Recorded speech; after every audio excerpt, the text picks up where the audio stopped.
Okay, everyone, this is my spoiler review of X-Men the Animated Series Season 2, Episode 10, Beauty and the Beast. This originally aired January 15th, 1994. Hit that subscribe button so you don't miss any of my X-Men reviews of shows, movies, and figures. You're not going to want to miss any, so make sure to sub to the channel. And if you're on TikTok watching this, make sure to check me out on YouTube. So we finally get in this show an episode that is heavily focused on Beast, and it does not disappoint. It opens with the eye clinic that he is working at with Dr. Alec, and we meet his patient Carly. So when we first meet Carly, I like that they have a shot that pans to the left and you see a little rose there. It's a nice call to Beauty and the Beast Tales All This Time itself with the rose and seeing Beauty here.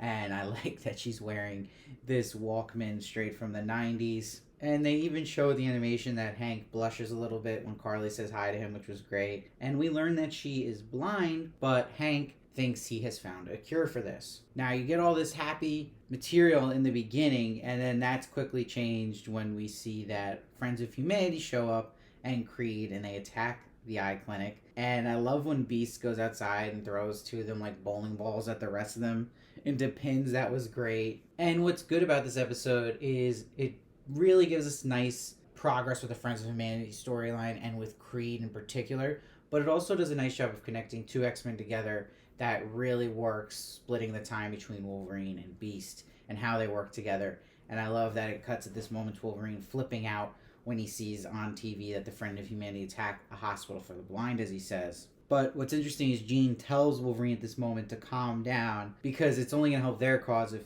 they react in a rampage mode. I also like in the scene, though, with Jean and Wolverine, we get to see the hood effect of his mask, which I'm pretty sure we haven't seen yet shown that obvious in the animation. But this will nicely set up a different Wolverine we get to see here with Logan incognito and doing things smartly and thinking things through in this episode, which I thought was awesome to see. But like, I have had problems this whole season with the Professor X and Magneto story. It almost feels like Professor X became Beast from season 1, where they threw him completely to the side. And that's understandable because in the comics a lot Professor X would disappear for a while. You don't see him. But it's almost like the check-ins with this is too much. I'd rather almost not see him for a couple of episodes and give him a full episode with Magneto. Because even this cutscene to what's going on the Savage Land, it's just now Amphibious who catches them, but they quickly get away after these water snakes show up. And we, again, are hinted at there's a new leader there, which you already knew. There's not really any new information in this scene, and then that's it. End of story. So it just seems like a complete throwaway scene. Now, when Wolverine goes to the Friends of Humanity headquarters in disguise, I love the side smirk they give his animation when they actually pick him up from the ground and they're buying his whole act. I thought that was really funny to see. Now, we'll also see that Logan meets with Creed, and the big moment is when he says, "You look familiar to me. I knew a guy about 20 years ago by the name of Creed. Could have been your old man." And then he phrases it like it was in Kentucky so he can catch Creed in the lie. And Creed's like, "Oh, it couldn't have been us. We were all in Canada then." And then he says, "So was I, bub." Thought that was so good with the close-up. Now, back at the hospital board wants Hank out. They think he's a threat to their patients now with having that attack happen. We also meet Carly's bigoted, angry father here. And it's sad seeing Hank like, "I will leave," with all this happening. And it's a nice moment too when Carly recognizes Hank entering her room just by his aftershave. And I love that she accepts him as a mutant, and this whole time he thought she didn't know he was a mutant. So that was a nice moment to see him see that in her. But he breaks her heart telling her, "I won't be at your operation," but he says it's because of another case he's working on. He doesn't tell her yet that he's actually leaving. And she tears up and says to herself, "It was you I wanted to see." And this has a double meaning because she wants to see Hank at her operation, but she also wants that to be the first thing she will see when she gets her vision back. Now, Hank, not working anymore, is just stewing at the mansion, and he's looking at family photos, and it's cool. You get to see a picture of him as a boy before his mutation kicked in. We see him on the baseball team, and we see he was close with his family and his parents that they were accepting, but he throws the album in anger, and then he smashes a mirror. So this is, again, very Beauty and the Beast Tales All the Time story we've seen with the Beast kind of scene here. He's like, "Why did this have to happen to me? Why can't I be normal? I can't be close to any human. I can't take a chance of endangering them." So it's a very rogue type of worry. And he's like, "It was so much easier when I was consumed with my work. I could pretend what people thought about me didn't matter."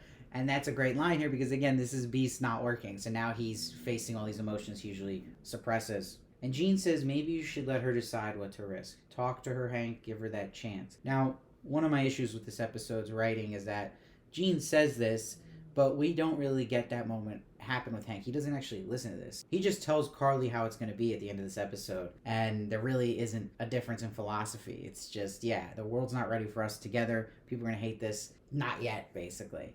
I get it, though, because they probably don't want to keep this story going at the moment with him and Carly just being together and having to deal with that in the Beast's story. And in a running TV show, it just solves the problem, so they want to keep the problem going. It makes sense, but in the actual universe of this episode on its own, you know, it's not the best tie around there. It just kind of contradicts itself, but I understand why they did it. Probably would have a different ending if this was a movie. Now Hank shows up to the operation, and the first thing she sees when they cut off the bandage is Hank, and she's like, "You're beautiful, this was great." And the dad shows up though, flipping out, and I love Hank's reaction when all this happened. He's like, "Today is a day of joy. Carly can see, let's leave it at that." Great line, makes you love a character like the Beast. Now it did pay off well when he goes, "Thank you, Alec," but I don't know if it will ever be possible to get through to people like that talking about Carly's dad.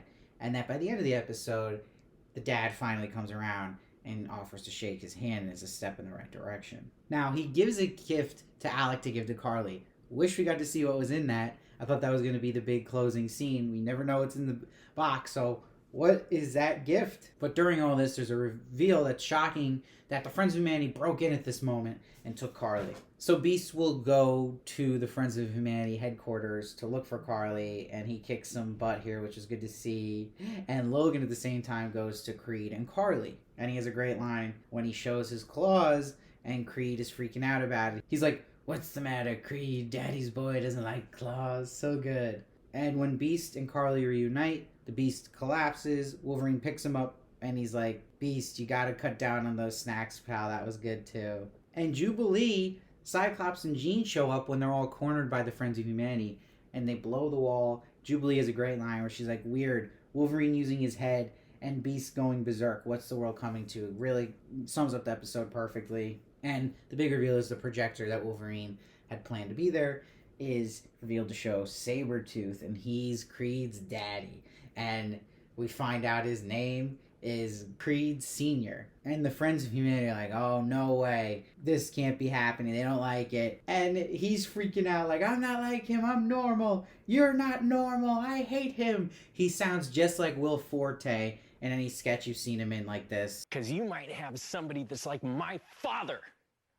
Don't flush those toilets!" So I just kept thinking of that the whole time. But it's a great reveal and moment. And moving along the story with Creed really well here, we learn more about him. And we get this final scene with Beast and Carly, and he's like, "I am a mutant in a world that fears and despises my kind. I thought for a moment we can live in that world together, but I know now that we cannot. World isn't ready for this, basically, and doesn't want her to get hurt." And he's like, "Carry my love with you always." But we never really get her saying what she believes back. So that's what a little frustrated me about this ending scene. Like I said, it doesn't really show that Hank took anything Jean said as an actual idea to follow through on. He kind of just ignored it. But I do like the dad, like I said, shaking the hand, and he's like, "How can I ever thank you, Dr. McCoy?" And he says, "This is a beginning." So it's a really strong line to end the episode. So this is actually a really tight episode that's fun, has heart, a little bit of a tearjerker, and it's based off classic tales you've seen of Beauty and the Beast many times in different forms. I want to give this episode just a solid 9. I really want to make it higher even, but just some little qualms I had, like I said, with the writing here and there.